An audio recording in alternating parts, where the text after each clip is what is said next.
Vous connaissez tous Chucky, cette adorable poupée d'apparence inoffensive qui se retrouve possédée par l'âme d'un tueur en série? Chucky est le héros d'une série de films d'horreur, sorti pour la première fois en 1988, qui met en scène une poupée tueuse. Le film connaît un succès mondial et devient LA poupée référence de l'horreur. Mais ce que vous ne savez peut-être pas, c'est que le réalisateur du film a été inspiré par l'histoire vraie d'une poupée qui se nomme Robert. Une poupée démoniaque qui serait habitée par un esprit maléfique.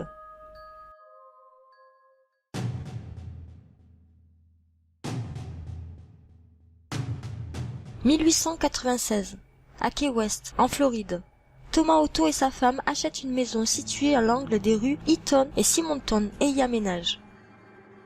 Thomas est médecin, leur famille est aisée, mais la rumeur rapporte qu'ils se montrent sévères envers les domestiques qu'ils embauchent. L'un d'entre eux offrit à leur jeune fils Robert Eugène une poupée d'1 mètre de haut, le jour de son 6e anniversaire. Le domestique en question fut licencié quelque temps après, car il a été surpris pratiquant de la magie noire et des incantations vaudou. Le jeune Robert s'attacha très vite à cette poupée, et la nomma comme son propre prénom, Robert. Robert et son nouveau jouet deviennent inséparables, au point que l'enfant l'amène partout avec lui. Pour l'heure des repas, une chaise était spécialement dressée pour la poupée, et la nuit, le jeune Robert dormait contre elle. Les parents de Robert n'y trouvaient aucun inconvénient à l'attachement qu'apportait Robert à sa poupée, mais de soudains événements allaient les pousser à réviser leur jugement. Un jour, le petit Robert demanda à sa mère de l'appeler par son second prénom, qui est Eugène, car le prénom Robert appartenait dorénavant à la poupée. Sa mère a plusieurs fois surpris le petit Eugène en pleine conversation avec la poupée Robert. Le petit, avec sa voix aiguë, prenait un autre ton pour imiter la poupée. Au fil du temps, le petit garçon prenait une voix tellement plus grave et rauque que la tonalité de sa voix ressemblait à celle d'un adulte. Le comportement du garçon commença à changer. Il se montrait particulièrement agité ou se blottissait dans un coin de sa chambre, fixant la poupée Robert. Il faisait souvent des cauchemars, jusqu'à une nuit où un effroyable vacarme s'éleva de sa chambre. Les parents s'y précipitèrent ayant découvert une chambre ravagée, les meubles renversés, et Eugène assis sur son lit, qui regardait fixement la poupée. Quand il vit ses parents débarquer dans la chambre, le petit Eugène s'écria « C'est Robert, ce n'est pas moi qui fais ça, c'est Robert !» Des fois, les domestiques ou les parents retrouvaient les jouets de l'enfant aux 4 coins de la maison, tous mutilés, cassés. Quand l'enfant était interrogé à ce sujet, il répondait que c'était Robert le coupable. Les choses se sont amplifiées quand les voisins de la famille Otto apercevaient de chez eux la poupée qui se déplaçait de fenêtre en fenêtre. Le couple Otto confirma les observations des voisins, car eux-mêmes avaient été témoins du déplacement de la poupée quand ils s'absentaient de leur maison. Ils ne retrouvaient Robert jamais au même endroit. Ils commencèrent également à entendre un rire terrifiant qui résonna dans la maison.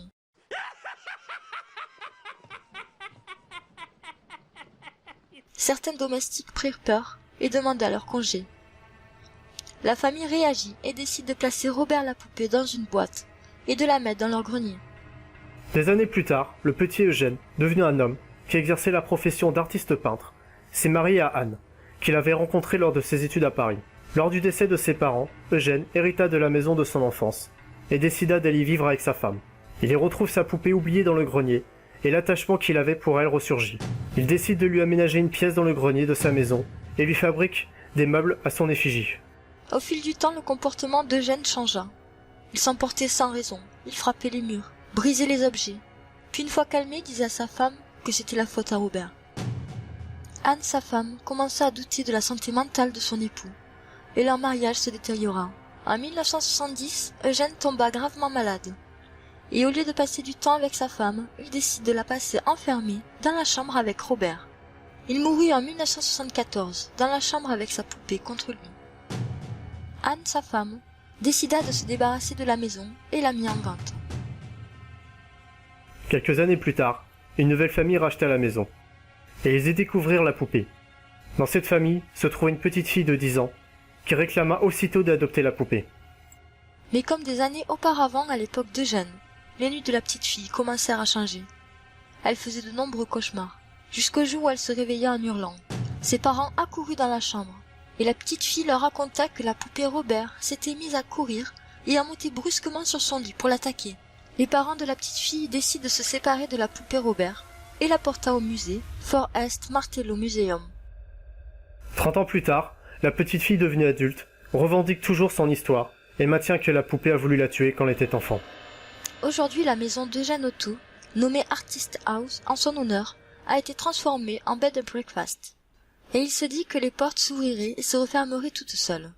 Un fantôme aurait été aperçu à plusieurs reprises sur les marches d'escalier menant au grenier. La poupée Robert, quant à elle, est toujours exposée au Fort East Martello Museum. Elle est exposée dans une boîte en verre où tous les visiteurs peuvent venir la contempler. Mais attention, n'allez pas la voir pour vous moquer, sinon elle vous jettera un sort. Ne la prenez pas non plus en photo sans sa permission. Si elle incline la tête, elle est d'accord. Si elle ne bouge pas, ne prenez aucun cliché. Une malédiction s'abattrait sur vous. D'ailleurs, dans la salle où est exposée la poupée, de nombreuses lettres sont affichées sur les murs provenant des visiteurs, implorant la poupée de leur enlever leur malédiction. Alors, simple poupée de chiffon ou véritable malédiction?